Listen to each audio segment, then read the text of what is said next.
Hey guys, welcome back to the Readers. I hope you are having an amazing day. Let's get right into the stories. The first one is a pro-revenge story. My trusty old Samsung TV finally gave up the ghost last March, so I invested in a new smart TV with all the bells and whistles. About 3 weeks later, I had an epiphany while scrolling through our household expenses. Nobody in my family actually watched cable channels anymore. My wife was deep into her Netflix shows, the kids were glued to YouTube, and I was alternating between Prime Video and Disney+. Why were we still paying for channels nobody watched? The tricky part was that my TV package was bundled with my phone plan and internet service through EverConnect. It wasn't a standard package, but a premium custom solution with its own dedicated customer service team that always introduced themselves as my personal connection specialists. Hi, this is Megan from your EverConnect relationship team. How can I enhance your viewing experience today? Was how they typically answered my calls. I'd like to cancel my TV service, I explained during my first attempt. We only use streaming services now. Oh, I understand, sir, but have you considered our new Stream Plus package? It includes all your favorite channels plus... No thanks, I just want to cancel the TV portion, I interrupted. It took 4 separate calls over 2 weeks before someone finally offered a workable solution. The most straightforward approach, explained Ryan, who seemed more helpful than the others, would be to convert your TV connection to a prepaid plan and then simply stop recharging it. That way your phone and internet services remain unaffected. That sounds perfect. Let's do that, I agreed, relieved to finally have a solution. After the conversion was processed, I received a barrage of automated text messages for several weeks urging me to recharge my account. Then finally came a message requesting the return of their set-top box. Please return your EverConnect equipment within 7 days to avoid additional charges, the message read. I responded promptly, and within a few days, a technician named Dave came by to collect the box. Not many people giving these up these days, Dave commented as he logged the return. We're just streaming everything now, I explained. Smart move. These boxes are practically dinosaurs anyway, he replied with a knowing nod. I thought that was the end of it. Good riddance, or so I thought. The following week, my phone started ringing with calls from unfamiliar numbers. Each time, it was someone from a call center asking me to recharge my TV service. Hello, this is Vortex Solutions calling on behalf of EverConnect. Our records indicate your service needs recharging, said one caller with a clearly rehearsed script. This felt different from my interactions with the dedicated relationship team. After some online research, I discovered this had become standard practice in my area. EverConnect had outsourced collection calls to third-party agencies who worked from outdated printed lists. Since my disconnection happened mid-billing cycle, and their database was printed at the beginning of the month, they didn't have the updated information. I tried reasoning with them. I've already disconnected the service and returned the box, I explained to caller after caller. I don't see that noted in our system, sir. Would you like to recharge now? We have a special offer? No, thank you. Please update your records. But the calls kept coming. After the 5th call in 2 weeks, I changed tactics. Actually, I told the next caller, a woman named Jessica, I've been having terrible problems with my set-top box. The screen keeps freezing, and I've requested technical support multiple times with no response. I'm sorry to hear that, Jessica replied, sounding genuinely concerned. Let me schedule a technician to look at your equipment. That would be great, thank you, I said, trying not to laugh. Within hours, I received a call from a field technician named Marco. I'll be at your address tomorrow between 2 and 4 p.m. to check your TV box, he informed me. When Marco arrived the next day, I greeted him with cold lemonade and explained the actual situation. There's no box to fix because I returned it weeks ago. I keep getting calls to recharge a service I don't have anymore, and nobody listens when I explain. Marco burst out laughing. You're kidding me. They sent me out for nothing? Sorry about that, I said, but I didn't know how else to get the message across. He took a sip of lemonade and grinned. No worries, man. This happens more than you'd think. Keep doing it. Maybe after they waste enough resources sending us out, someone will finally update their system. You think that will work? I asked. Trust me, Marco replied. Nothing gets management's attention faster than wasted service calls. Do it a few more times for good measure. I followed his advice. Over the next 2 months, I scheduled 8 more technical support visits, each time with the same story about my malfunctioning set-top box. The technicians caught on quickly. The third one, a woman named Tara, even played along when her supervisor called to check on the service call. Yes, sir, I'm attempting to reset the customer's box now, she said while giving me a thumbs up. After hanging up, she whispered, that should get escalated properly. Finally, after the 8th visit, I received a call from a supervisor named Keith. Mr. Wilson, this is Keith Lancaster, Operations Manager at EverConnect. May I ask why you've been requesting technical support for equipment you no longer have? I'd be happy to explain, I replied calmly. I've been receiving numerous calls asking me to recharge a service I canceled months ago. I've tried explaining the situation to your call center representatives, but they continue to call. I have recordings of these conversations if you'd like to hear them. That won't be necessary, Keith said, sounding annoyed. I'll make sure this is resolved immediately. I emailed him the recordings anyway, just to make my point. Since then, the calls have decreased dramatically. I still get an occasional call once every couple weeks, but now I just stick to my script about the problematic set-top box. If anyone takes it seriously enough to schedule a technician, they quickly discover a note attached to my account. Customer has no active TV service. Do not schedule technician. Contact supervisor if customer reports issues. It's become something of a joke in our household now. Whenever my phone rings with an unknown number, my kids shout, "Dad, is it the TV people again? Tell them the box is possessed." The next one is an entitled people story. This whole mess started about 2 years ago when I inherited my grandfather's ranch. 700 acres of beautiful countryside that had been in our family for 3 generations. The property sits right on the edge of what used to be rural farmland. But over the past decade, developers had been slowly creeping in with their cookie-cutter subdivisions. My ranch borders one of these newer developments called Willowbrook Estates. It's one of those planned communities where every house looks identical and the HOA has rules about what color you can paint your mailbox. When I first inherited the place, I figured we'd be good neighbors. Their development takes up maybe 200 acres total, while my ranch sprawls across 700 acres of pasture, woodland, and a decent-sized pond. There's a clear property line marked by an old stone wall that my grandfather built back in the day. Plus, we had professional surveys done when I inherited to make sure everything was properly documented. For the first year, everything was peaceful. I kept to myself, maintained the property, and occasionally waved at the Willowbrook folks when I was checking on my cattle near the border. The HOA never bothered me, and I never bothered them. That changed when they got a new board president. This guy, let's call him Mr. President, apparently had big ideas about expanding the HOA's influence. I first heard about him from my neighbor on the other side, who warned me that this new president had been making noise about improving property values and maintaining community standards for the entire area. Red flags should have gone up right then, but I figured it was just typical HOA nonsense that wouldn't affect me since I wasn't part of their community. I was wrong. The trouble started on a Tuesday morning when I was driving my truck out to check on the cattle in the far pasture. As I bumped along the dirt road that runs through my property, I noticed something odd. There were bright yellow signs posted every 100 yards or so along the fence line that borders Willowbrook Estates. I stopped the truck and walked over to get a better look. The signs read, "Private Property. Willowbrook Estates HOA. No trespassing. Violators will be prosecuted to the full extent of the law."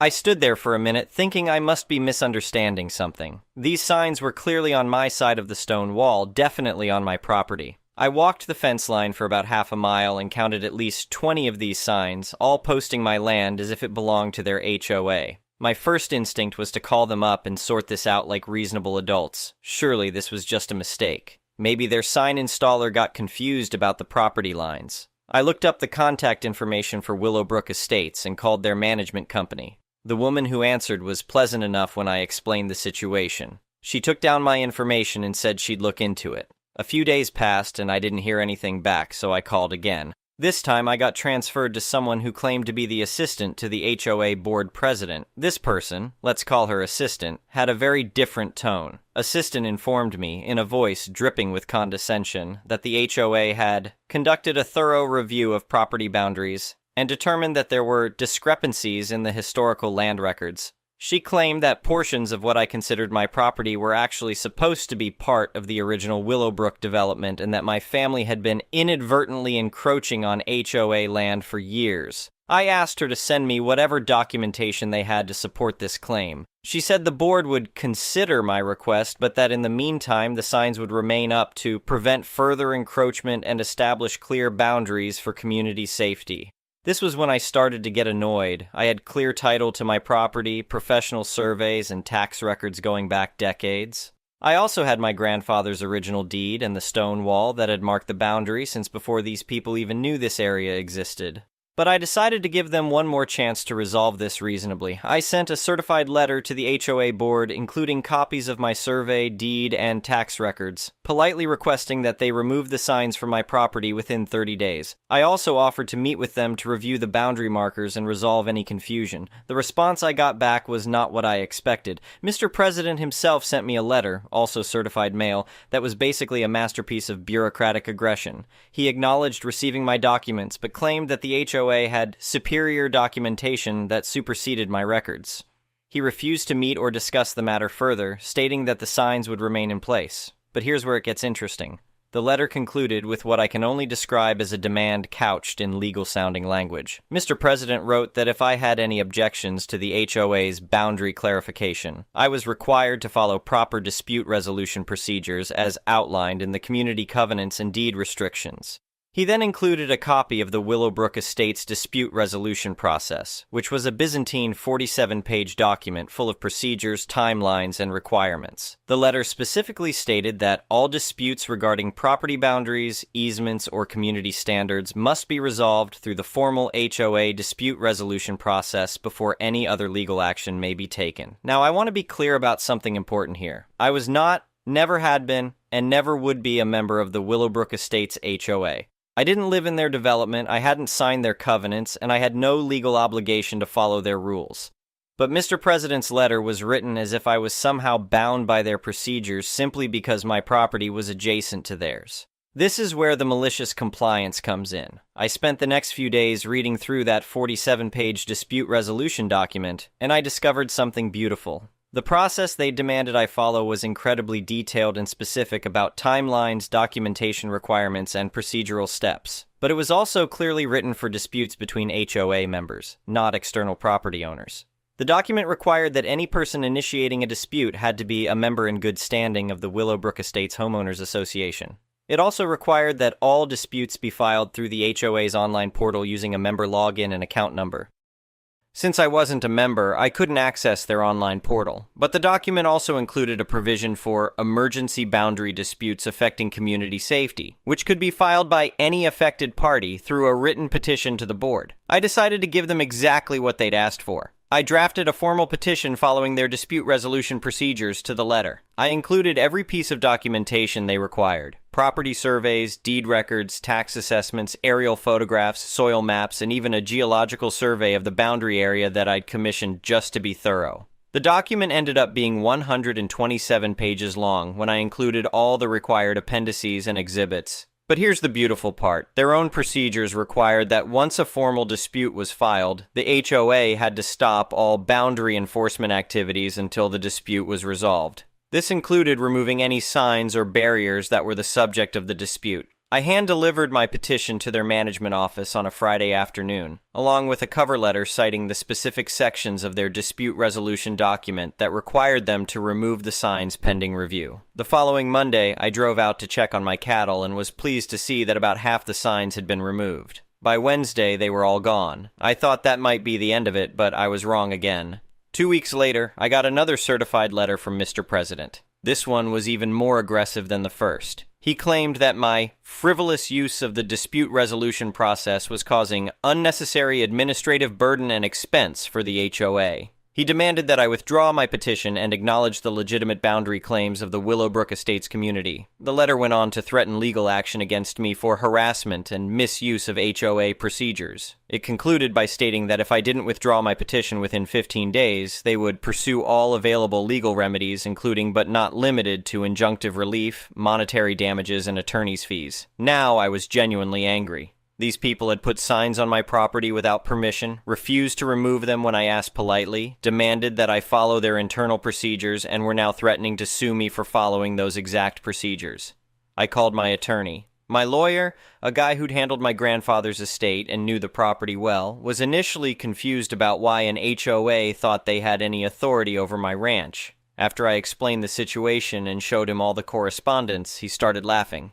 He told me that what the HOA was doing was not just wrong, but potentially illegal. Posting signs on someone else's property without permission could constitute trespassing, and their refusal to remove them after being notified could be considered harassment or even conversion of my property rights. But more importantly, he pointed out that their own dispute resolution document contained a clause that I hadn't noticed. According to Section 15.3 of their procedures, if the HOA failed to provide a substantive response to a properly filed boundary dispute within 45 days, the disputed signage or barriers would be deemed illegitimate and subject to immediate removal by the complainant. It had been 43 days since I filed my petition, and I hadn't received any substantive response, just threats and demands that I withdraw my complaint. My attorney suggested that we wait the additional 2 days, then formally notify the HOA that under their own procedures I was authorized to remove any remaining signs myself. But when we drove out to the property to document the current situation, we discovered something that changed everything. The signs were back. Not just the original signs, but new ones. Bigger ones. And there were more of them. Where there had been 20 signs before, now there were at least 60. They'd posted signs not just along the boundary fence, but extending deep into my property. Some were positioned near my cattle pond, others were scattered across the main pasture, and a few were actually posted right next to my ranch house. These new signs were different too. Instead of the simple private property message, they included additional text. Willowbrook Estates community standards apply to this area, and HOA enforcement zone. I was livid, but my attorney was practically gleeful. He explained that what the HOA had done was essentially hand us a slam-dunk lawsuit. By expanding their signs deeper into my property after being formally notified of the boundary dispute, they'd escalated from a simple trespassing issue to what he called an intentional interference with property rights. We decided to follow their own procedures one more time. Since it had now been 45 days since my original petition with no substantive response, I was authorized under their own rules to remove the signs. But instead of just pulling them up myself, we decided to do it more formally. My attorney drafted a notice citing Section 15.3 of the HOA's dispute resolution procedures, informing them that I would be exercising my right to remove the illegitimate signage from my property on a specific date and time. We sent this notice via certified mail and also posted copies on the signs themselves as required by their procedures. The date we set was a Saturday morning, and we made sure to document everything. My attorney brought a photographer. I brought 2 neighbors as witnesses, and we methodically removed every single sign from my property while documenting its location and the exact text on each sign. In total, we removed 73 signs from areas ranging from the boundary fence to spots that were nearly half a mile inside my property line. Story continues. The real fireworks started the following Monday. Mr. President apparently didn't appreciate our weekend sign removal project. I got a call from my attorney at 8 a.m. telling me that the HOA had filed for an emergency restraining order against me, claiming I had destroyed community property and was threatening the safety and security of Willowbrook Estates residents. The emergency hearing was scheduled for that Thursday. My attorney assured me we were on solid legal ground, but he warned me that Mr. President had hired what he called a very aggressive law firm that specialized in HOA disputes. I spent the next few days gathering every piece of documentation I could find about my property. Tax records, utility easements, the original land grant from when my great-grandfather first bought the property, even old aerial photographs from the county assessor's office showing the stone wall boundary going back to the 1940s. The hearing was held in the county courthouse, and I was surprised by how many people showed up. Apparently, word had gotten around Willowbrook Estates about the dispute, and at least a dozen residents came to support their HOA board. Mr. President arrived with 2 attorneys and a briefcase full of documents. The HOA's argument was essentially that they had legitimate concerns about boundary encroachment and that my aggressive removal of community signage represented a threat to their property rights. Their lead attorney, a woman who looked like she ate property disputes for breakfast, presented what she claimed was evidence that portions of my ranch had been improperly included in the original survey. Her evidence consisted mainly of a report from a surveyor they'd hired, who claimed that the stone wall boundary was inconsistent with historical property descriptions, and that the true boundary should be located approximately 200 yards further into my property. This would have put about 150 acres of my ranch inside their development's boundaries. When my attorney got his turn, he started by presenting our documentation showing clear title and uncontested ownership going back 3 generations. But then he did something brilliant. He pulled out a copy of the HOA's own dispute resolution procedures and began reading directly from Section 15.3. He pointed out that under the HOA's own rules, which they had demanded I follow, I was explicitly authorized to remove signs that were the subject of a boundary dispute if they failed to provide a substantive response within 45 days. He then presented the certified mail receipts showing when my petition was filed and when their deadline expired. The judge seemed interested in this line of argument, so my attorney continued. He showed the court photographs of the original 20 signs, then photographs of the 73 signs we'd removed, demonstrating how the HOA had actually escalated their trespassing after being formally notified of the dispute. But the real game changer came when my attorney presented something I hadn't known about. While researching the property records, he'd discovered that the HOA's surveyor had made a critical error. The historical property descriptions they'd cited in their report were actually from a completely different parcel of land about 5 miles away. The legal descriptions didn't match, the section numbers were wrong, and the original survey markers were still clearly visible on my property. The judge asked the HOA's attorney to explain this discrepancy. She clearly hadn't expected this level of scrutiny and asked for time to review the documentation. The judge denied her request and asked her to respond immediately. What followed was 10 minutes of the most awkward legal backpedaling I've ever witnessed. The HOA's attorney tried to argue that the surveyor's error was minor and didn't affect the spirit of their boundary claim. She suggested that even if their specific legal description was wrong, there were still legitimate questions about the property line that justified their actions. The judge was not impressed. He pointed out that property law doesn't recognize legitimate questions without legal basis, and that posting signs on someone else's land based on incorrect survey data was textbook trespassing. But then my attorney played his final card. He presented evidence that the HOA had actually known about the survey error before the hearing. 3 days earlier, their surveyor had sent a correction letter to the HOA board admitting the mistake and withdrawing his original boundary determination. The HOA's attorneys had received this letter but hadn't disclosed it to the court. The judge's demeanor changed completely. He asked the HOA's attorney directly whether she had been aware of the surveyor's retraction. She admitted that she had received the letter but claimed she hadn't had time to fully review its implications. At this point, the judge had heard enough. He denied the HOA's request for a restraining order and scheduled a follow-up hearing for 2 weeks later to address what he called the broader issues in this case. Those 2 weeks were interesting. Word about the court hearing had spread beyond Willowbrook Estates, and I started getting calls from other property owners in the area who'd had similar problems with aggressive HOAs. Apparently, Mr. President's boundary expansion project wasn't limited to my ranch. A farmer about 3 miles down the road told me that the same HOA had tried to claim authority over his irrigation ditch, arguing that it affected community water rights. A family with a small horse stable had been told that their property was subject to HOA livestock restrictions, even though they'd never been part of any HOA. The pattern was becoming clear. Mr. President had apparently decided that the HOA's authority extended far beyond their actual development, and he was systematically trying to bring surrounding properties under their control. My attorney filed a motion asking the court to expand our case to include not just the trespassing issue, but also what he called a pattern of unauthorized expansion of HOA authority. He requested damages for the time and expense I'd incurred dealing with their false claims, and asked for an injunction preventing them from posting any signs or asserting authority over properties outside their development. The second hearing was much more crowded. The other affected property owners had organized and hired their own attorney, who asked the court for permission to join our case. Mr. President showed up with 3 attorneys this time, plus several board members and what looked like a professional PR consultant.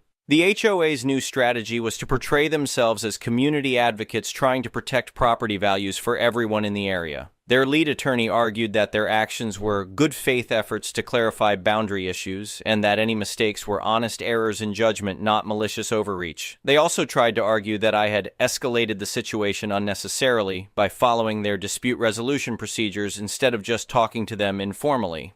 The irony was apparently lost on them. The judge wasn't buying it. During the hearing, he made several pointed comments about HOAs that exceed their lawful authority and property owners who attempt to expand their control beyond their legal boundaries. When my attorney presented evidence of the HOA's attempts to assert authority over other properties in the area, the judge asked Mr. President directly whether he believed the HOA had the right to regulate properties outside their development. Mr. President's answer was revealing. He said that while the HOA might not have technical legal authority over outside properties, they had a moral obligation to protect community standards for the entire area. He argued that my ranch and the other properties were grandfathered in to their community standards because they were adjacent to the development. The judge asked him to cite any legal authority supporting this position. Mr. President couldn't. The ruling came down a week later, and it was everything we'd hoped for. The judge found that the HOA had committed trespass by posting signs on my property, that they had acted in bad faith by continuing to assert false boundary claims after being presented with clear evidence to the contrary, and that their pattern of attempting to regulate non-member properties constituted harassment. He awarded me damages covering my attorney's fees, the cost of the surveys and documentation, and compensation for my time dealing with the dispute. The total came to just over $18,000, but more importantly, he issued a permanent injunction preventing the HOA from posting any signs, asserting any authority, or making any boundary claims regarding properties outside their development. The injunction specifically prohibited them from contacting non-member property owners about community standards or boundary clarifications without clear legal basis. The judge also ordered the HOA to send written notices to all the property owners they'd contacted, formally retracting any claims of authority and apologizing for the overreach. The aftermath was satisfying in ways I hadn't expected. Within 6 months, Mr. President had resigned from the HOA board amid what the local newspaper described as mounting pressure from residents concerned about legal liability and increasing HOA dues. It turned out that the legal fees for their failed boundary expansion project had cost the HOA nearly $45,000, which had to be covered by special assessments on all the homeowners in Willowbrook Estates. A lot of residents weren't happy about paying extra fees for their board president's unauthorized land grab attempts. The other property owners who'd been affected by the HOA's overreach also benefited from our case. The court's ruling established a clear precedent that HOAs couldn't simply declare authority over adjacent properties, and several pending disputes were resolved in favor of the property owners. As for my ranch, it's been peaceful ever since. The stone wall boundary that my grandfather built still marks the property line, just like it has for decades. My cattle graze peacefully in pastures that are clearly, legally, and permanently mine. The best part is that I occasionally see some of the Willowbrook Estates residents walking their dogs along the public road that borders my property. Most of them wave and seem friendly enough. I've never had any problems with the actual homeowners, just with their former board president who thought he could expand his little kingdom by posting signs on other people's land. Sometimes, the simplest solution to dealing with bureaucratic overreach is to follow their own rules more carefully than they do. When someone demands that you jump through their hoops, sometimes the best response is to jump through every single hoop exactly as specified, then hand them the bill for the cleanup. The next one is a petty revenge story. So this is a story from back in 2009 to 10. I was an undergrad at a small state college. Lovely campus, rural, beautiful, but getting to classes was a bit of a challenge because it was extremely hilly, borderline mountainous. With the dorms up at the top of the hill, you had to either make sure you had all your things prepared for the day, or you would be running back up to collect the things you needed, and if you had back-to-back classes, that was simply not going to happen without you being very late. After a day of moving between classes, most people were pretty tired just on the merits of walking up and down hills all day without even considering the classes in addition. Not directly relevant to the story, but important for framing. I was in the same dorm room all 4 years, and ended up having 3 different roommates. The first didn't return for the second semester of the first year. Second-year roommates never showed up at all. Third-year roommate and I got along well, but he joined the on-campus EMT team, and they had dorms for those folks elsewhere. Leaving me with a new guy and the subject of this petty revenge story, seemed like an alright guy when I first met him. He was an exchange student from the Netherlands, and I thought that was pretty cool because I had not had many opportunities to meet people from other parts of the world. It became apparent pretty quickly, however, that we were not very compatible. I was and am pretty introverted, mostly kept to myself and did my own thing. Spent plenty of time playing video games, usually wearing earphones to avoid disturbing others or being disturbed myself. He, on the other hand, clearly came to get the college experience and went out a lot to do whatever he cared to do. To be very clear, there is nothing wrong with this. Where M screwed up was that he constantly returned to the room late with friends and often put on music while they talked, usually at or around midnight and into the wee hours of the morning. Multiple times I would be woken up and ask them respectfully if they could turn down the music or go elsewhere when it is the middle of the night and I am trying to sleep. Usually got blank stares but begrudgingly compliance. Problem solved? Well, not really, because this pattern repeated almost every night and it stopped being a minor disturbance and became a constant source of annoyance. I was more of a morning person at the time. I woke up at 435th, packed my stuff for the day, and then went down to the gym to get my day started. I tried very hard not to be disruptive to any of my roommates during my undergrad years, tried to be quick to turn off the alarm, avoided turning on lights as much as possible, and generally try to be courteous because I understand wanting to sleep and not wanting to be bothered when you are sleeping. Despite M's constant disruptions, I did my best to continue to be courteous, but my patience at the end of that first semester of my final year was about shot. While I recovered a little over the winter break, it became clear upon M's return that he was not going to be doing any better, and in many ways got worse. More people, louder music. After the first month of the new semester, I was about to lose my cool. I was having to tell M to be quiet most nights, and I was to the point that I was not being polite about it anymore. Finally, my breaking point arrived. M had been particularly loud and disruptive the night before. I just ignored it, but come morning he was going to feel my pain. Alarm goes off. I get up, but I do not turn it off. I had a stereo that I used as speakers for my computer. Pull up my music and turn it on, loud. Loud enough that there was no way anyone in the room could ignore it, but hopefully not enough to disturb people in other rooms. No one else complained at least. And I start getting ready for my day, loudly. All the lights in the room are on. Drawers and doors being opened and closed with absolutely no regard for the other person trying to sleep as I banged through the apartment like the police looking for the stash of drugs. M turned over to ask me to keep it quiet. I stared him right in the eyes and said nothing. I basically dared him to have the gall to explain to me why what I was doing was wrong, while his behavior had been okay. After a few seconds of awkward silence, he must have realized that I didn't care, and that he didn't have a leg to stand on, so he rolled over, pulled the blanket over his head, and just endured it. I finished getting ready, finally shut off the alarm, music, shut off the lights, and with a final slam of the dorm door, I move on with my day. I never discussed the incident with M, but he clearly got the message because he was very respectful for the last couple of months. He made sure to wear headphones and to come and go at night while I was sleeping as quietly as possible, and we had no further problems. It is disappointing that someone would need that much of a wake-up call, pun intended, to not be a dick when you are living in shared living space. M is a tool. Don't be M or you might get a rude awakening. The next one is a malicious compliance story. On Sundays, my family typically goes to church in town about 45 minutes away from where we live. I'm an atheist myself, but with 4 children I opt to be around to help my wife out so she isn't overwhelmed, and I'll admit this church is pretty special. A decent community that has a meal every week, something rare from what I've seen. Families or groups take turns doing the meal for everyone each week. It's nice to sit down and talk to people after the service over an actual meal instead of just leaving or having a coffee and a sugar cookie and then leaving. Once it seems like things are mostly under control, my children are settled or in the playroom or whatever, when I've had enough of the service, I'll typically go for a walk, usually ending in the kitchen and dining area, where the coffee and sugar cookies from the previous service are located. Now, having been to this church for a while, there's a peculiar thing I've noticed both at the after-service meals and a number of the more formal meals. Very often, there are no pitchers of water to be found anywhere. Honestly, it's really weird. At some point, I don't know exactly when, I had had enough of visiting the kitchen sink to get water in my glass, or asking someone for water, that I ended up using this walk time to just put out the pitchers myself while the service is going on. I'll fill up about 5 pitchers of water, and also put out the glasses, bowls, plates, cutlery, and coffee cups. No, I don't want to be a volunteer, and I'm not committing to anything, I'm not signing anything, leave me alone.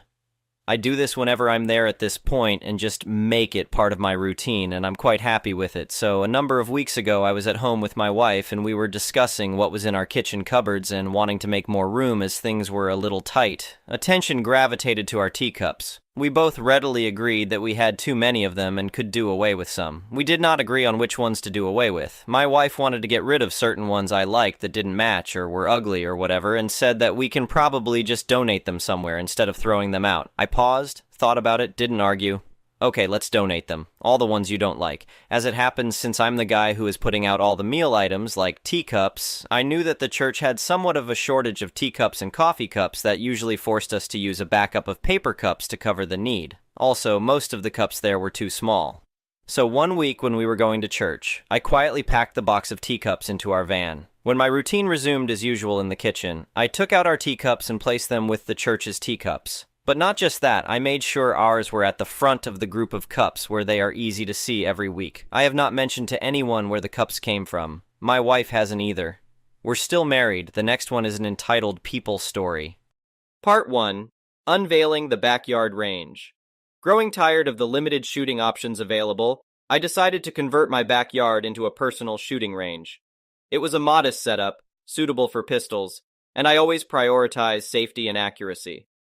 Little did I know that my innocent pursuit would lead to a clash with a meddlesome woman I referred to as the Homeowner Association lady, even though I wasn't part of the Homeowners Association. One fateful day, as I was perfecting my aim, the Homeowner Association lady barged into my backyard, exclaiming her disapproval. Despite being a 35-year-old with a clean-shaven face, she mistook me for a young teenager. Irritated by her intrusion, I calmly explained that I was shooting on my range and that the gun was pointing safely towards the ground. Unfazed, the Homeowner Association lady continued her tirade, accusing me of being too young to handle a firearm and demanding to see my parents. Annoyed but determined, I emphasized that I was a responsible adult and firmly requested her to leave my property. Refusing to budge, she intensified her complaints, prompting me to threaten calling the police. Part 2. A dramatic turn of events. Retreating into my house, I hoped the Homeowner Association lady would eventually give up. However, my hopes were dashed when I heard aggressive knocking at my door, and to my surprise, 2 police officers arrived, followed by 3 more squad cars. They had received a call about a minor recklessly firing a gun in the backyard. Standing my ground, I welcomed the officers inside and led them to my gun safe in the garage. As one officer verified my identification, I showcased the locked gun safe, the firearm in question, and the shooting range itself, complete with accurately placed shots on the target. Officer 2, intrigued by my setup, expressed the desire to have fellow officers test it out with my permission. Relieved to be in the clear, I asked if I was in any trouble. Cop 1 assured me that everything was in order, my licenses were up to date, and I had followed all standards. The officers left, seemingly satisfied with the situation. Little did I know that my troubles were far from over. Part 3. A Battle for Justice. The Homeowner Association lady persisted in her crusade against me, repeatedly calling the police and attempting to photograph me in my own backyard. To counter her actions, I sought advice from Cop 1 during one of his subsequent visits. He informed me that I could obtain a restraining order if she continued to invade my privacy and harass me. Armed with this newfound knowledge, I pursued legal action against the Homeowner Association lady. With the support of the police officers and substantial evidence, including her photographs, phone records, and witness accounts, I successfully obtained a restraining order.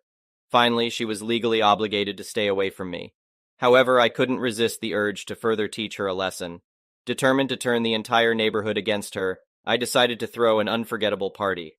I spared no expense, creating an incredible gathering for everyone in the neighborhood, except the Homeowner Association lady. I invited friends, neighbors, and even some officers from the precinct, who were eager to explore my shooting range. Part 4. The Ultimate Neighborhood Showdown. As the night of the party arrived, I witnessed a remarkable turnout. The absence of the Homeowner Association lady highlighted her isolation and the widespread support for my shooting range. The atmosphere was electric, with booming music and permitted individuals venturing to the backyard to partake in some shooting. Even my newfound cop friends joined in on the fun, relishing the opportunity to test their skills. To add insult to injury, whenever curious neighbors inquired about the Homeowner Association lady's absence, I candidly explained the situation, exposing her unwarranted harassment and futile attempts to disrupt my life. The neighborhood had turned against her, and I relished every moment of it. In the aftermath of the party, I continued shooting in my backyard, now with the backing of numerous police officers who had become my friends.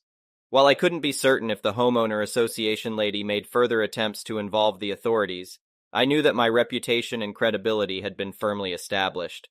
I transformed from a neighborhood loner into a respected figure, known for fostering camaraderie and providing a safe space for gun enthusiasts. As my backyard range flourished, I toyed with the idea of hosting another party, a gathering where neighbors could showcase their shooting skills. The prospect of inviting the Homeowner Association lady and proving her wrong enticed me. I chuckled at the thought of her witnessing the joy and unity she could never disrupt. Should any exciting events unfold at the next neighborhood gathering, rest assured, I will regale you all with the details. The Homeowner Association. Lady's futile efforts to silence me had inadvertently propelled me to new heights of community respect and friendship, and with every gunshot that echoed through the neighborhood, I relished the knowledge that her power to dictate my actions had crumbled, leaving her frustrated and powerless. The revenge of the backyard range had become a testament to standing up for what I believed in, and emerging triumphant against adversity.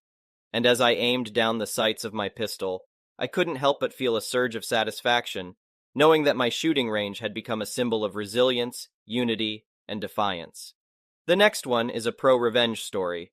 My parents live in a nice, quiet neighborhood. For the most part, everyone gets along well, and the neighborhood exists in its own little bubble.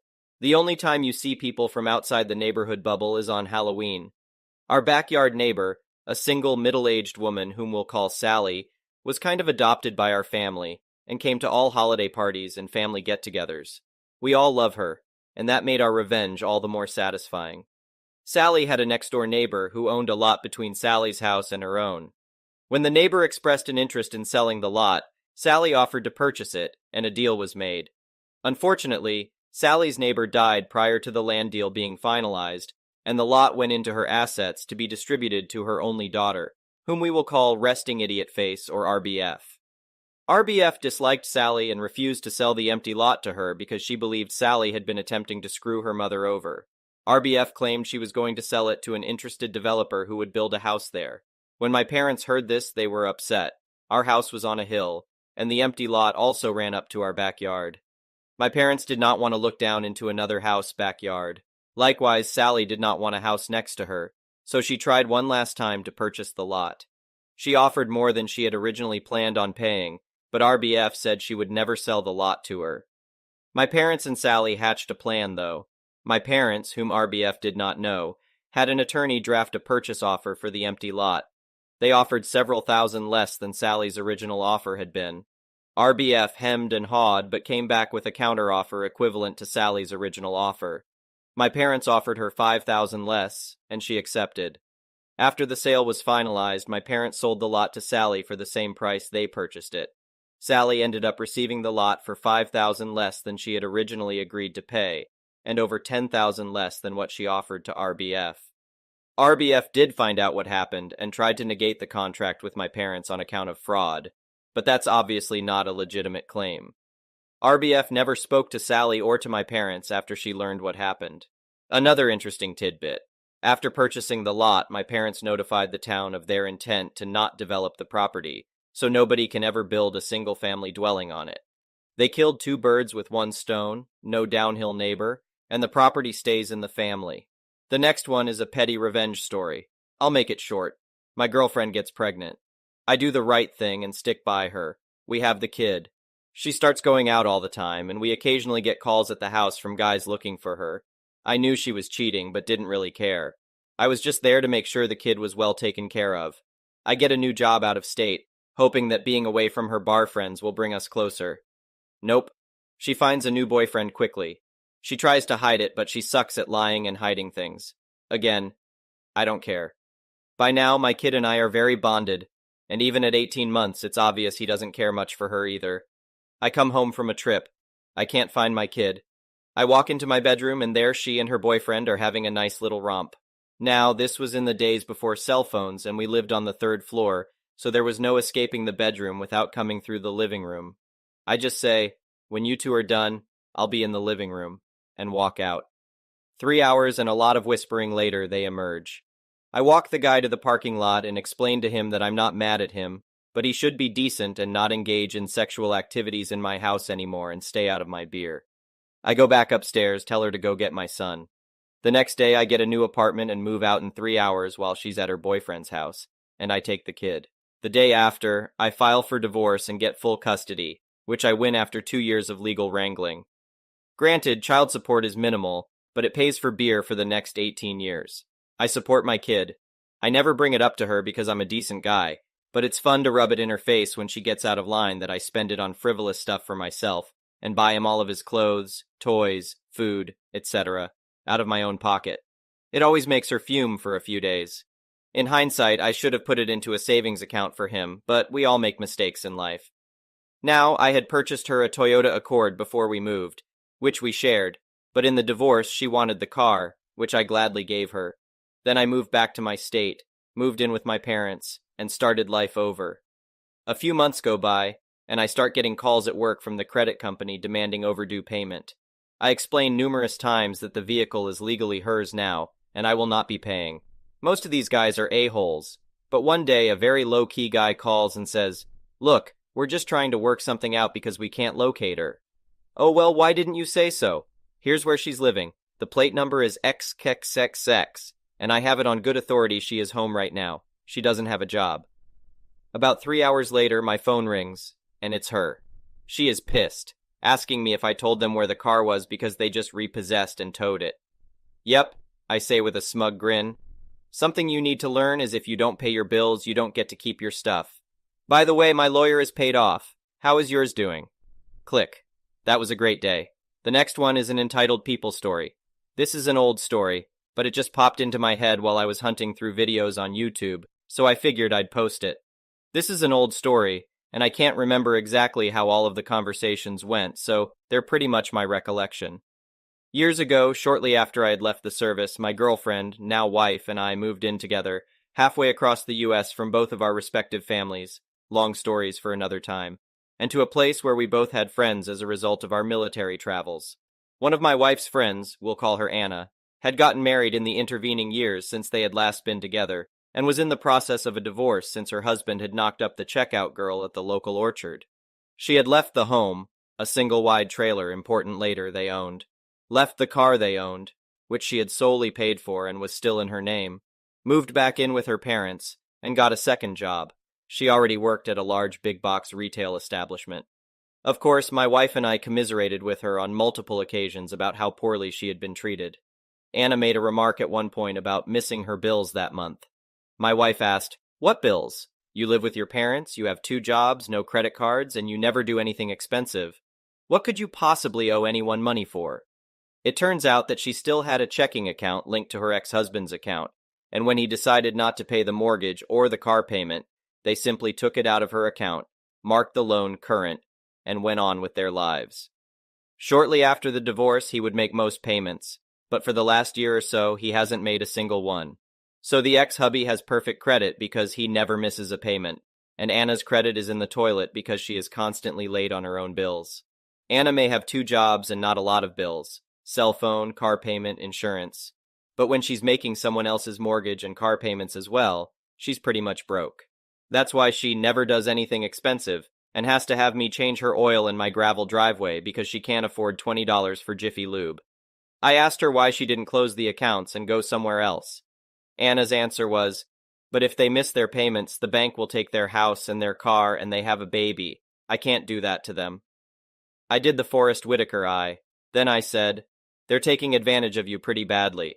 They've established that you'll pay all their bills for them, and they can do whoever the hell they want because you'll never force the sale of the house or the car. If I had an option to pay my bills or pass it off to someone I don't like, I'd let them do it every time. He's paying an electric bill and getting a free house, car, and everything else. And I guarantee you that he's handing these bills to the social worker and claiming he can't afford to live, so they'll give him WIC, food stamps, and everything else." You're funding the lifestyle of an a-hole who cheated on you, and a woman who knew he was married because every time she came over, she made him take your wedding pictures down so she didn't have to look at you while she did naughty things with your husband. You're paying bills for a guy who is so dumb that he thought he couldn't get a woman pregnant he wasn't married to, and a woman who thought if she had an orgasm before she came over to sleep with your husband while you were at work, her egg would be gone and she couldn't get pregnant. The dumbass was using a sex toy as birth control. You see, I may not give a rip about most of my family, but you do not mess with my friends. She gives it some thought, and a couple of days later, asks for some help out of this. I took her to my bank to get an account the next day. She moves her direct deposit, withdraws her money, and closes her old account. The next month, ex-hubby's bills don't get paid. We're watching a movie when he calls. She spends an hour in a screaming match with him telling him to pay his own bills. She has been charitable enough, and he and his new wife can pay for their own crap. Then the penny drops. Remember earlier when I said the house was a trailer? Anna has been paying the mortgage on the trailer, but not the rent for the lot it's on. They never had her checking account. This entitled prick has been assuming she's been paying that too. She assumed he had. He hasn't even figured out what's coming yet. He's calling because he's pissed off she hasn't paid the lot rent in forever, and he's being told to pay up move his trailer, or they'll do it and hold the trailer in arrears until the bill for moving it is paid. He's calling to ask her for another $6,000, or they'll lose the home they both loved so much. Now, up until this moment, Anna had been this sweet, wonderful gumdrop of a person, the type of person that it should be legal to slap if they're encountered before 9 a.m., the relentlessly sunny person that you send into the room to cheer up Tinkerbell. In the better part of a year, I haven't heard this woman say a bad thing about anybody. Until tonight. Until this guy called to complain that she hadn't been paying enough of his bills. And she loses her mind. She lights into this guy that he'd better figure it out because he's not getting another penny from her ever again. And while he's figuring out who to beg, borrow, or steal that money from, he may want to get a little extra since he's about to get the overdue notices for the house and the car too. He starts screaming so loud I can clearly hear what he's calling her from across the room before she calmly hits the end button, flips the phone over, pops the battery out, sets them both down on my table, hits play on the VCR, morphs back into her normally sunny self, and offers to make popcorn. Monday morning she went to the lawyer, filed a no-contact order, filed for bankruptcy. Her credit was already a mess. There were bills her name was on, and she didn't want that splatter all over her. And called the dealer that owned her car note, told them she couldn't make the payments anymore, and offered them a voluntary repossession. She had them bring out their tow truck and met the driver with the keys and the paperwork. She signed the forms, asked the driver oh so sweetly to drop her off at her parents' house on the way back to the dealer, and waved at her ex from the passenger seat of the tow truck as he came running out of the trailer wearing only a towel. Over the course of the next month or two, he lost his job because he couldn't get to work anymore. His wife had to go back to weighing pears at the orchard. Turns out she'd left her job when Anna was paying for everything. And sell his record collection, which was what he'd been spending his money on while someone else was paying for everything. On the bright side, I picked up original vinyl copies of Abbey Road and Yellow Submarine for a total of $5, because his idiot wife running their yard sale didn't understand why the old crappy records were worth anything anyway. And that's how Tinkerbell burned some entitled a-hole's life to the ground. The next one is an entitled parents story. So I'm already a single mother with a loving 2-year-old, and I have been asked if I would be willing to carry a child for my mother and her boyfriend. I told her yes at the time because I wasn't listening to what she was saying and trying to end conversation. Later on, I began thinking how she could expect that of me, her daughter, to carry a child and possibly put the poor child through that household that I got abused in. I walked back to her and told her no, I will not be carrying the man's child. She got angry and told me, "You're going to upset your dad." I told her, "He's not my dad as a married man and you're his mistress, and it's disgusting you'd ever ask me to carry your child." All of what I said about him was true. He is married to a geeky teacher from what I've heard, and I plan on telling her when I leave. I had worried what would go down if I did so, but after seeing her boyfriend has manipulated her into thinking yet another thing that was socially unacceptable was okay. This man has bought me adult toys at 14 years old and made me walk around him naked. She encouraged this behavior and would even buy me clothes that'd be the wear from an average slut.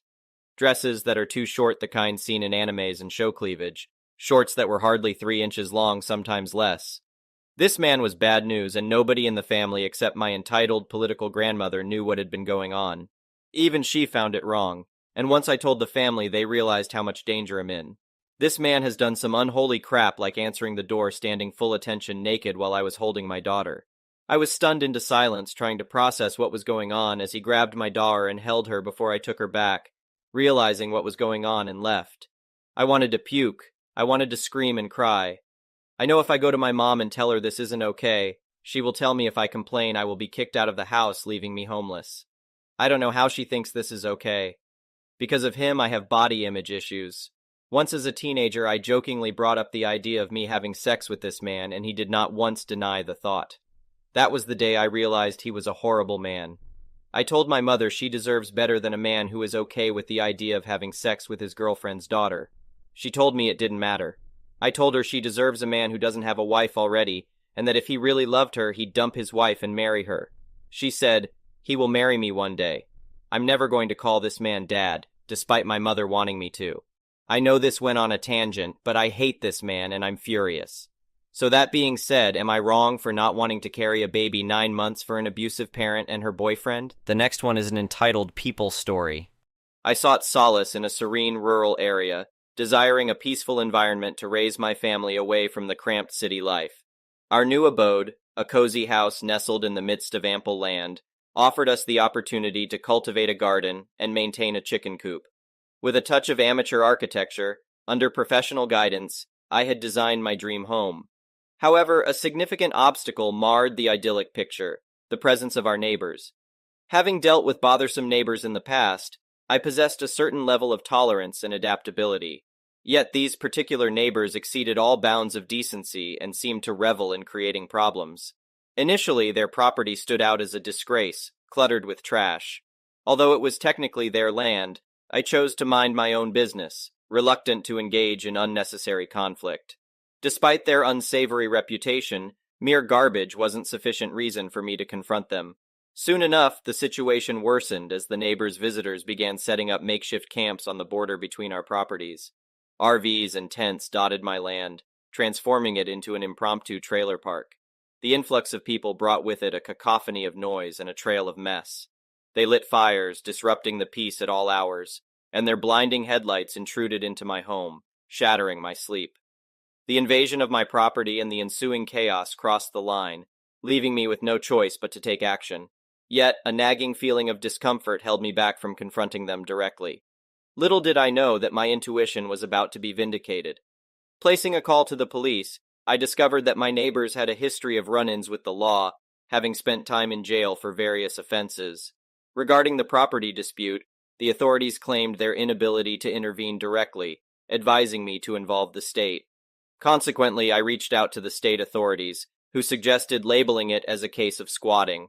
However, they warned that their current workload would delay any action for months. The prospect of waiting in limbo while potential damages escalated was unacceptable to me. It was during this period that I caught one of the trespassers attempting to steal one of my cherished chickens from the gated area. Reacting swiftly, I brandished my unloaded shotgun, causing the intruder to retreat hastily to his RV. The mere sight of the weapon proved sufficient to keep them at bay temporarily. Endlessly caught in a bureaucratic loop, I dialed different numbers, seeking assistance in dealing with the illegal trailer park, the excessive number of people, or the unhygienic conditions. Unfortunately, I resided in a convoluted jurisdiction where, technically, everything they were doing was allowed, except for the fact that they were encroaching upon my property. The trash was justified as part of their business, shielding them from accountability. Each call led me in circles, exacerbating my helplessness. That's when my bedroom window, overlooking the neighbor's backyard through a sea of RVs and tents, revealed a disturbing sight. The neighbor would emerge from his shed, distributing mysterious items to the assembled people. These objects were then carried over to the fire pit, where they were set ablaze. The truth struck me like a bolt of lightning. They were engaged in drug-related activities. It was a breakthrough I needed, but solid evidence was essential to compel the police to act. Having been an avid stargazer, I possessed a state-of-the-art telescope that had remained neglected in the garage due to the intrusive RV lights. Determined to gather irrefutable proof, I carried the telescope up to the top floor, aligning its lens to capture close-up details. Through meticulous observation, I documented their drug-related actions, aided by the telescope's capability to capture photographs. The evidence was undeniable, a thriving drug operation operating from the RVs themselves. Without delay, I forwarded the incriminating images to the police, confident that they could no longer turn a blind eye. 2 days elapsed, and the atmosphere around my neighbor's house transformed into a chaotic frenzy. A legion of police descended upon the scene, effectively sealing off any escape routes for the panicking perpetrators. Amidst the confusion, over 20 individuals, including my neighbor, found themselves in handcuffs. It was revealed that the neighbor held the notorious status of a major drug dealer, amplifying the severity of the charges against him. While the fate of the other culprits remained unknown to me, my neighbor's trial proved to be a captivating saga. In a desperate bid for freedom, my neighbor employed a feeble defense during the court proceedings, arguing that his arrest for cooking meth on his property was unwarranted. Little did he realize that his claim rested upon a foundation of falsehoods, as the property he operated on belonged to me. Nevertheless, I was the sole individual concerned with this detail. Predictably, his flimsy excuse crumbled under scrutiny, leading to a guilty verdict and a subsequent jail sentence.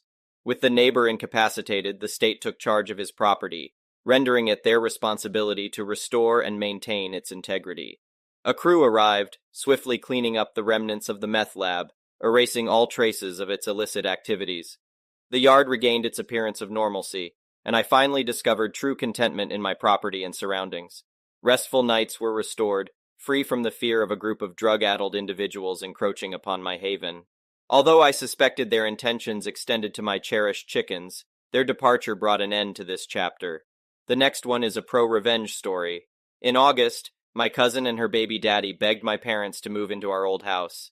My parents had already written off the house, giving it back to the bank because they couldn't afford to pay the mortgage on that one, and the one we're currently living in.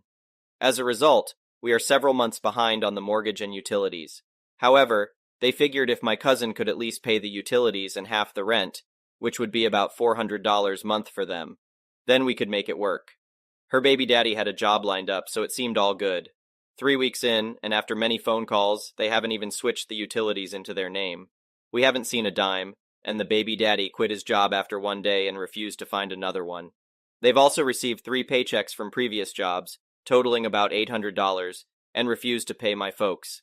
My parents tell them it's not working, and they have 2 weeks to get out. After a week, the power company informs us that the utilities are going to be shut off.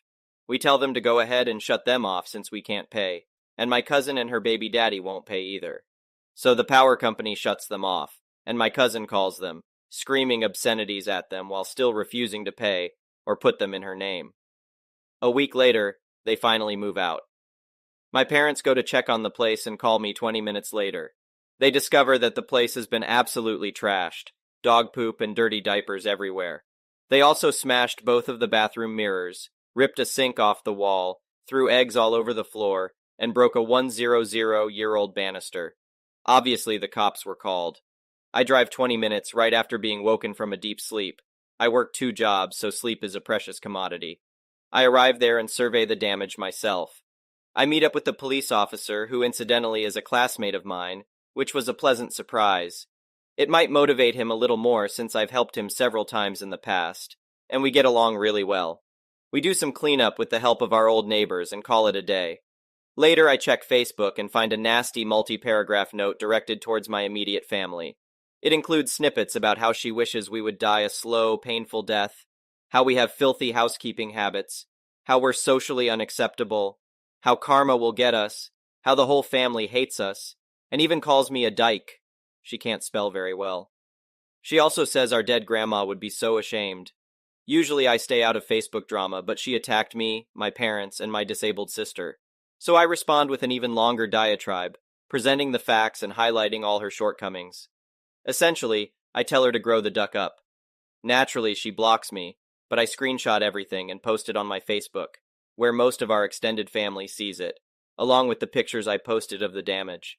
Several of my friends, family members, and even her aunt from her father's side private message me to defend us. They also post on her wall and message her, calling her out on her bullcrap, which I did not ask them to do. My phone doesn't stop buzzing for 2 days with non-stop support. The social media reputation she spent years building crumbles in hours. She loses many friends and has to set everything to private because people won't stop harassing her. Obviously, the social media revenge is small potatoes compared to the felony charges she and her baby daddy are facing. This means they'll lose their kids and their pets, which will also be a blessing since they mistreat the kids and beat their dog. But it made me feel better. I even got to reconnect with some old friends I haven't talked to in a while, including one who is a mutual friend of my cousin and me. Now, we have a cross-country trip planned because of that. The next one is a petty revenge story. This just happened. In fact, I am still a little pumped with adrenaline. Off such a little act, what a rush. So I live on a street connected to an elementary school. Other residents, including myself, have issues on weekdays around 3:30 p.m., when parents park all along our street to pick up their kids from the school at the end of it. There is no problem with that, as I expect it. We have a guy named Terry on our street. Terry left all the neighbors a business card saying that if any people block their driveway, they should call him immediately, and he would tow them right away. He is basically on standby from 2 p.m. to 4 p.m. in our neighborhood. I never had a chance to use this card yet. The only issue for me is that I finish work at 2 p.m., go get groceries, and usually end up home around 3:30 p.m. A few times now, I have come home to park in my driveway and found a vehicle completely blocking me. Instead of parking on the curb, they would park at the end of my driveway, making it impossible for me to park. So I have to ask the owners to move. Today specifically, there was an old Dodge minivan blocking my driveway. When I got out of my car to knock on the tinted window, I realized no one was inside. I thought maybe they were napping in the back while they waited. Well, nope. No one was in the vehicle. I couldn't get into my driveway. This is specifically annoying because the curb behind and in front of him were both vacant. Maybe they weren't vacant when he parked there. So I got the card out of my glove compartment and called Terry. I gave him my house number, and in less than 5 minutes, he had that bad boy towed out of there. So what happened next? I decided to start cleaning my car on my driveway until the owner came by. My first plan was to tell the owner that they had blocked the driveway and I had it towed. But as I was outside cleaning my car, it's 22 degrees outside in November, don't ask how Canadian weather works. I saw him coming back with his son. He looked incredibly confused as I was cleaning my car. I noticed him and didn't say anything as he was on his phone, so he actually came to me really upset. He said, "Hey pal, have you seen my van? Are you that much of a ducking a-hole to call a tow truck when I was gone for 3 minutes?" So my plan changed. I said, "Wait, what van?" And I decided to play dumb. Well, about an hour later, he rang my doorbell and asked for details. I told him to duck off and came here to write this. Terry is back in his driveway with his tow truck though, and I plan on giving him a 6-pack of beer for helping me. The next one is an entitled people story.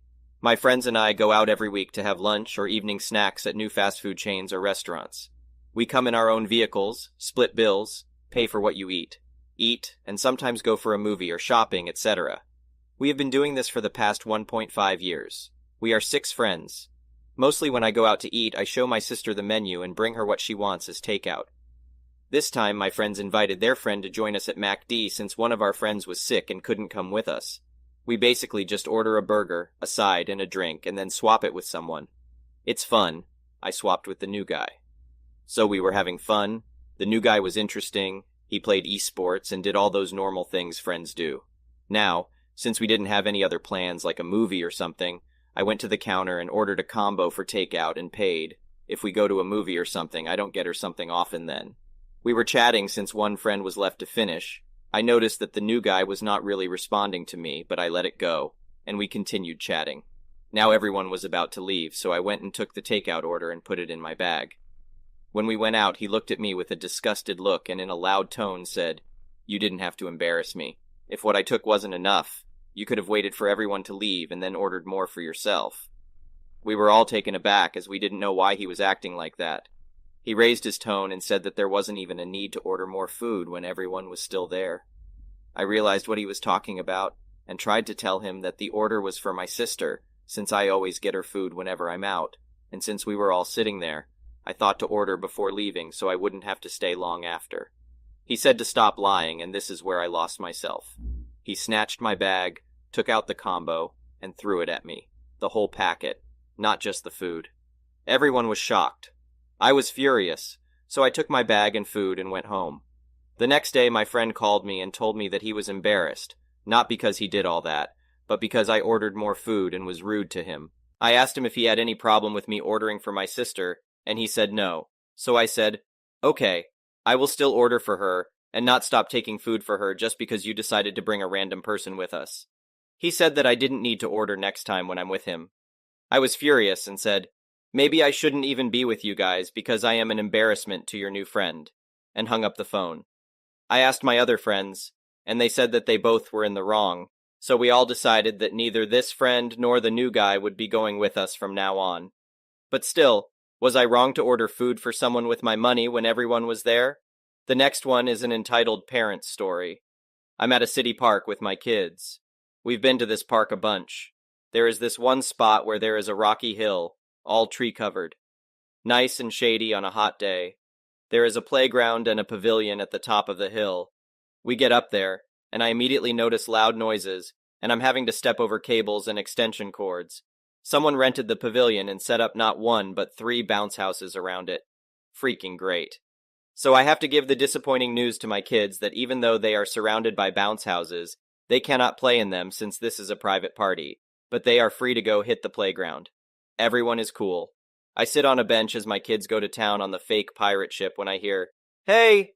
That's when ED, doing his best to imitate the situation from Jersey Shore, walks up to me and informs me that the playground is closed for a private party.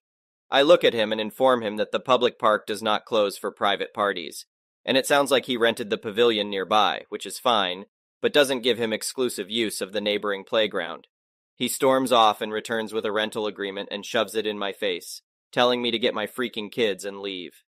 Right, so the rental agreement is very clearly for the pavilion, all for the grand sum of $35 for 4 hours. How could any sensible adult think that $35 granted you exclusive use of a public playground? Moreover, why is it so important for you to have exclusive use of a public playground? I again point out to him that he rented the pavilion, not the park, and my kids won't go on his bounce houses and we won't go into his pavilion. But the playground is fair game for everyone. He begins hurling threats, and I'm weighing just taking my kids and leaving to avoid this jerk. Then I decide I need to take a stand on principle. So I tell him to freak off, and proceed to use my phone to find the phone number for the park office. Our county staffs our parks. During the summer months, they employ park rangers who have peace officer authority. I call the park ranger and tell him that there is trouble up at this shady playground, and they need to come right away. Sure enough, as I'm getting off of the phone, Dolph returns with 2 of his meathead friends to tell me that they are ejecting me from the park. No, you're not, and if you touch me, I'm calling the cops and pressing charges. No anger, no rage. With this promise of action, however, one of them kind of widens his eyes and steps back, saying to his friend, "Just leave them alone, man." This guy, for some reason, does not want the police coming, and it is very obvious. The ringleader won't back down, however, and tries his best to get in my face, scream, and yell. He grabs my arm, I remove his hand. All of this just as I see the ranger pull up, yell for everyone to step back from one another and come over.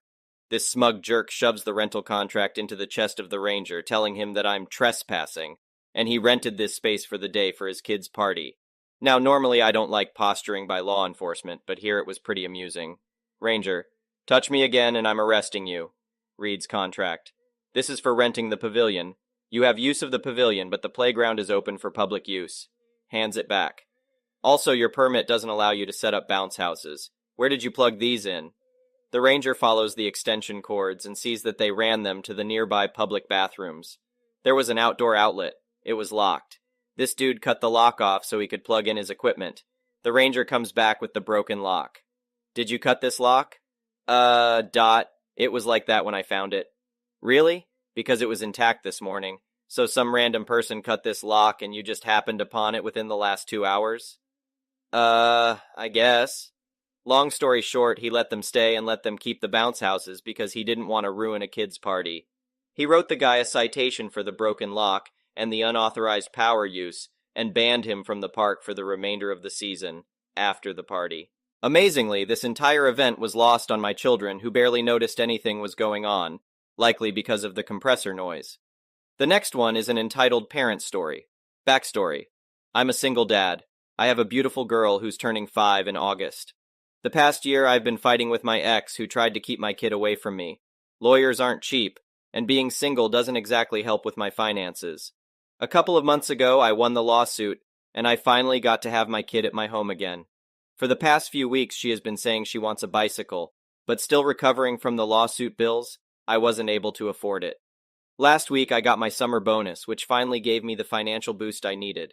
So yesterday, I was finally able to buy my little girl the bike she wanted so badly. I enjoyed my time with her, riding our bikes, but then it was time for dinner, which I still had to make. So we headed back home and parked the bikes in the backyard. We went inside and I started making dinner. After about 10 minutes, I spotted movement in the corner of my eye through the kitchen window, which is on the side of the house. I saw this kid, probably 6 or 7 years old, just casually strolling by with the brand new bike I had just gotten today. My heart dropped, and I ran to the front door, hoping I would catch him before he rode away. Luckily, I did. I yanked the bike out of his hands and freaked out, telling him that it was mine and he had no right to just walk into other people's backyards and take things. I was pissed. I forced him to get off my property and set the bike inside my front hallway, thinking it was over. Boy, was I wrong. After comforting my little girl, who had never seen me this mad, poor thing, I returned to the kitchen to continue making dinner. 15 minutes later, the doorbell rang. It was the kid and his mother. EM.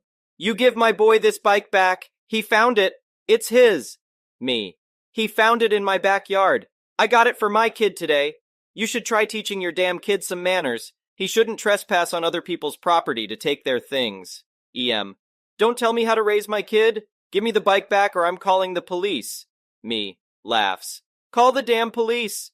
And I slam the door in her face.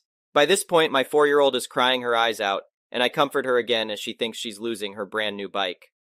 Once her sobbing finally subsided, I tried to continue making dinner, yet again. With the preparations done, I was about to put everything on the stove when the doorbell rang. I flipped out, stormed to the door, and violently opened it, getting ready to explode in the woman's face. Guess what? She actually called the cops. I instantly calmed down when I saw it was the police and invited one of the 2 officers inside while the other stayed with the woman. I explained the situation and showed him the box the bike came in, along with the receipt that had my name on it. He shrugged and apologized for the inconvenience, assuring me I wouldn't be bothered again. I let him out and closed the door with a smug smile on my face. I checked the front window to see what was happening, and I saw her throwing a full tantrum. It ended with her in handcuffs and in the back seat of the patrol car. Bye, Felicia. I don't know what happened to her, and I don't care. I finally finished dinner, and my kid still has her bike. That's all that matters to me. Boy, what a day. The next one is an entitled people story. I learned a valuable lesson last summer about the dangers of dealing with a certain breed of entitled individuals known as Karen. In my neighborhood, we had our own resident Karen, a member of the homeowner association, who thrived on asserting her non-existent authority over everyone. Karen always believed she was right even when her claims were baseless and lacked any support from the homeowner association rules. Her narcissistic and irritating behavior had made her the least popular person in the neighborhood. Now, I take great pride in my backyard pool. It's a social hub, and I often invite friends and neighbors over to enjoy it.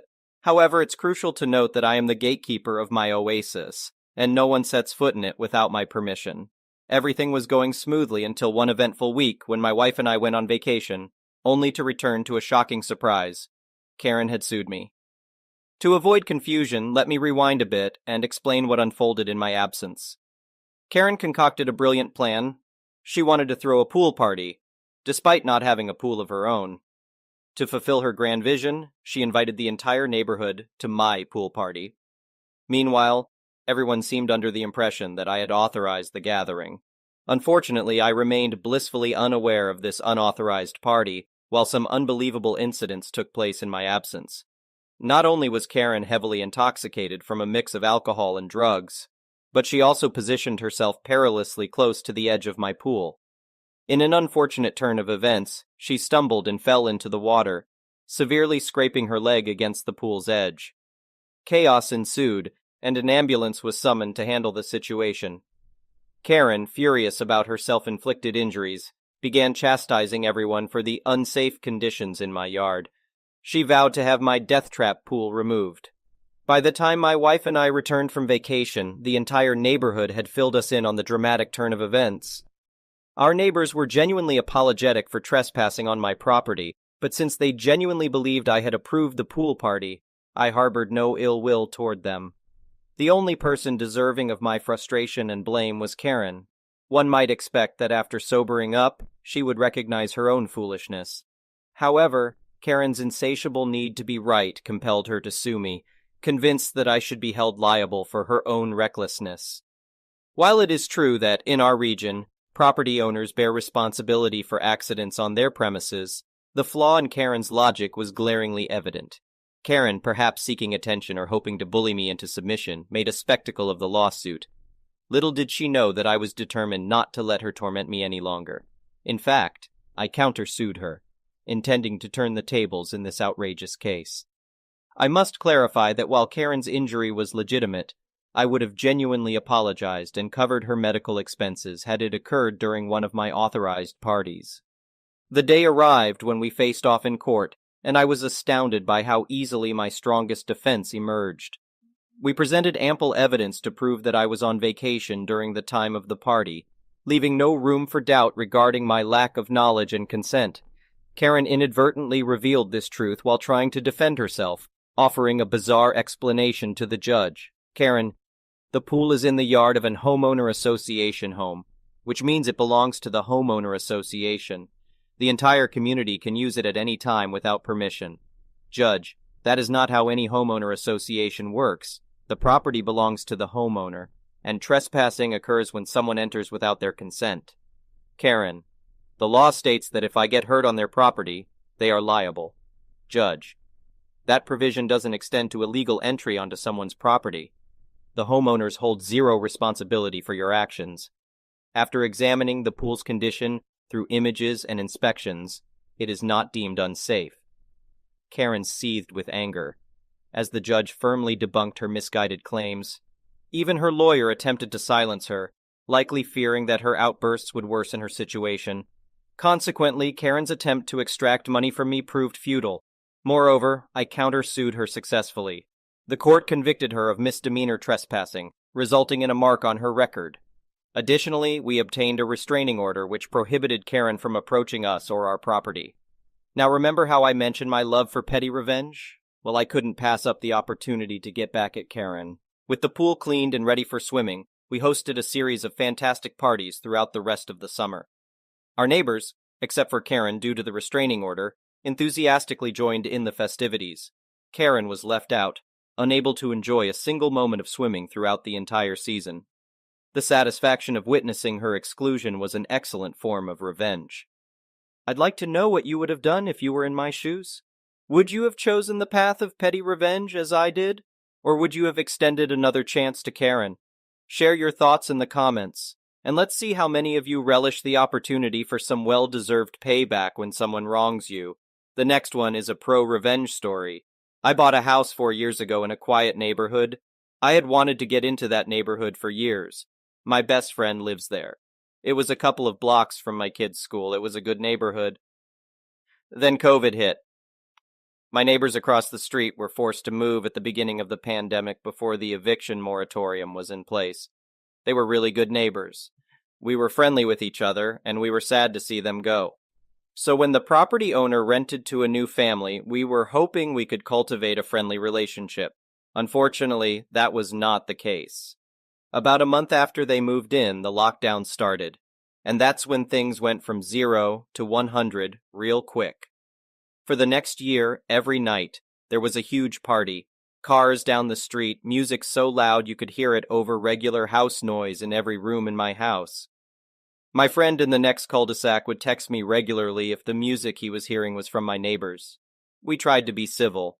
I asked politely. I brought them beer. I offered some killer 420. Eventually, they threatened me and my wife, so we started calling the police. Almost every night for 4 months. We organized with the neighbors, and they started calling the police as well. Eventually, the others gave up and started selling their houses because the renters were just that bad. We were still upside down on our place, so it wasn't an option for us. Eventually, the police told me that I needed to stop calling and that it wasn't their issue to deal with, that I was a bigger nuisance than the renters' music. It was at that time the housing market was taking off. Houses were selling in my area for $40-50K over appraisal value. My wife and I looked at what we needed to make so we could move and listed our home for that. In 3 days, we had a handful of obscene offers to choose from. But it was the lowest offer that stood out to us the most. Their offer was a good $20K under the next lowest, but they sent a letter. I'm a sucker for a letter, especially one with a picture of a young pregnant couple and a dog. And a patrol car? Turns out the young man is a police officer newly appointed at the local PD, and he takes his patrol car home. I knew at that point that this was the family to sell my house to, money be damned. I moved out as the neighbors were throwing a huge party. The next day, the police moved in, and they haven't had another one since. I drive by regularly on my way to my buddy's place. They just sit quietly in their garage looking bored. I make sure I honk and wave every time. The next one is a petty revenge story. So, I'm a black man living in Eastern Europe. Cue one fateful afternoon when I wanted to go down and collect something from a friend who was passing by. I press the elevator and wait for it to arrive. The elevator door opens, and there's a couple inside. But as I try to enter, the man blocks the passage, telling me to wait for the elevator to return. Mind you, I'm on the 7th floor, and my friend was already waiting for me to come down. Also, the elevator has a fixed time before its doors close, about 20 seconds. So you'll have to wait for the doors to close after you enter. Back to my story. I tell this man and his wife that I'm actually in a hurry and had to go down now, and he literally stands in front of the elevator entrance shouting, "No!" His wife tells him to let me in since there was still space, but he refused. I said all right and decided to use the stairs. Cue my petty revenge. I ran down the stairs, didn't mind the cardio really, and pressed all the elevator buttons on all the lower floors. Got to my friend and collected my package, then ran back upstairs. On my way back up, I could hear the man cussing out inside the elevator and his wife's laughter. They hadn't even reached the ground floor yet. I felt so proud of myself. Ha ha! The next one is an entitled people story. This is a long story, and it started quite a few years ago, so I am an instructor at a small college. I teach artsy vocational classes and only have an MFA, and my school really favors more academic PhDs. This was all told to me when I was hired, but the dean at the time was incredibly kind about this and gave me a secret boost in pay to make up for the lack of favor.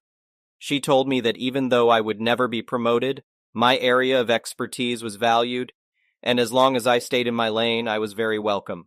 So before I ever got tenure, I worked for a few years and developed a slate of very popular classes that filled every semester. I was very happy and grateful to have the job.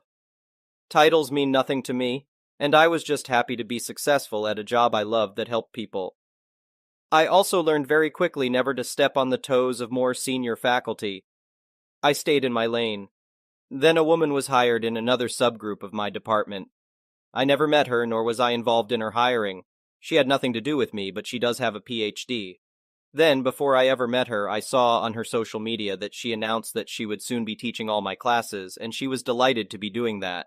I was shocked because I went through a rigorous hiring process, and I am exceptionally qualified to teach in my area. She has no publications in my area, and her degrees are only vaguely related to my area. I figured my chair would put her in her place, but I was wrong. Instead, I was called into the chair's office and told, "EW is very interested in what you do and wants to help you." I stared my chair down. EW has a degree in X and she was hired to do Y. That doesn't have anything to do with me. The chair sighed. Her degree is multidisciplinary and she is more than qualified. This shocked me because it was way out of protocol. There was a pecking order, one that I had followed. I also realized very quickly that if I gave in, I would have no job. I would be shunted off to teach stuff I wasn't qualified to teach. This gave me the courage to resist. And resist I did. Multiple meetings with my chair followed in which I was painted as difficult and unsupportive. Honestly, if the woman had had one shred of business teaching in my area, I probably would have succumbed to the pressure, but she was not qualified either by degree, experience, or publications. That made me mad. Meanwhile, an older colleague, who had been terrible to me and made me cry a few times, pulled me aside one day. Apparently, she had grown to respect that I wasn't letting the chair bully me. She told me to never verbalize permission for EW to take over any of my classes. Apparently, the rules of the school were and are that I was the one who decided who could sub for me or take over for me. I held firm. I was bullied over and over again. One time my chair very nearly physically threatened me and said, "Why can't you just say it?" The chair had no idea I had been tipped off why I needed to say it. I was told by another colleague that EW was bored with her area and didn't like what she got a degree in, and she only did that area because it's easier to get hired. I said her life choices weren't my problem and stood firm. My chair threatened not to support my tenure, but I actually had a bulletproof application. The chair couldn't do anything. Shunned by many colleagues, some of whom I thought were friends, I was called angry and unreasonable on a good day, an idiot at worst.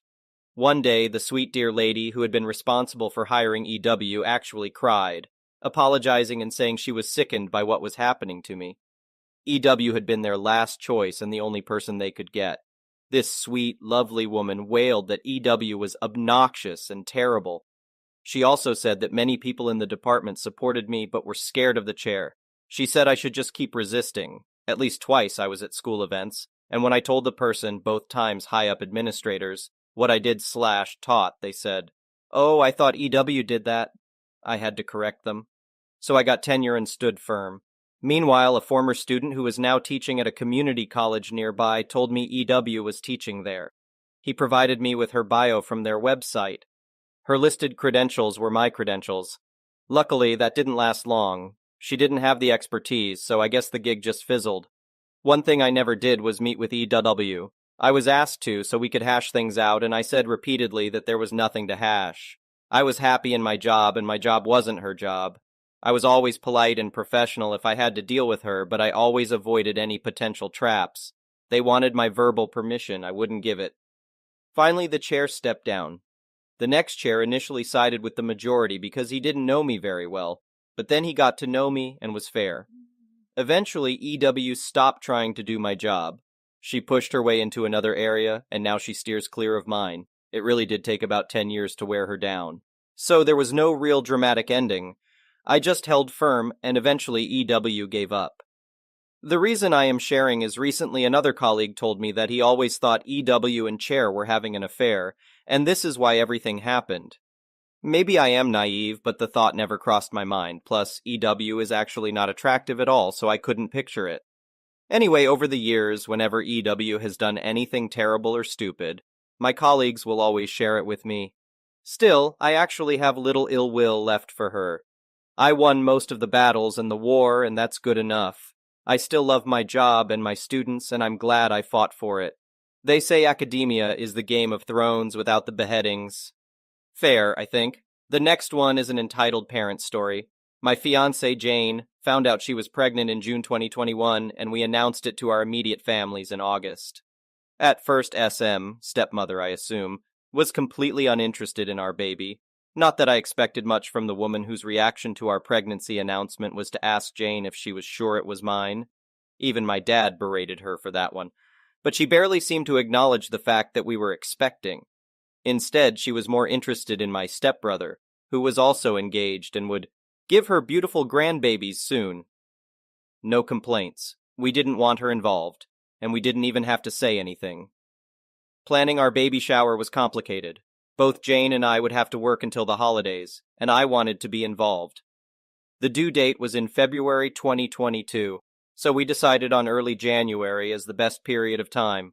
We enlisted 2 people as planners, my sister Laura and Jane's best friend Nina. Jane and I are mostly laid-back people. We didn't want a big party, nor did we want to spend too much money on it. We were saving for both our baby and the wedding. We decided early on that the shower would be co-ed. It would also have to be indoors, again January, and we settled on a guest list of 25 people, plus about a dozen kids. We came up with the idea of a pizza party.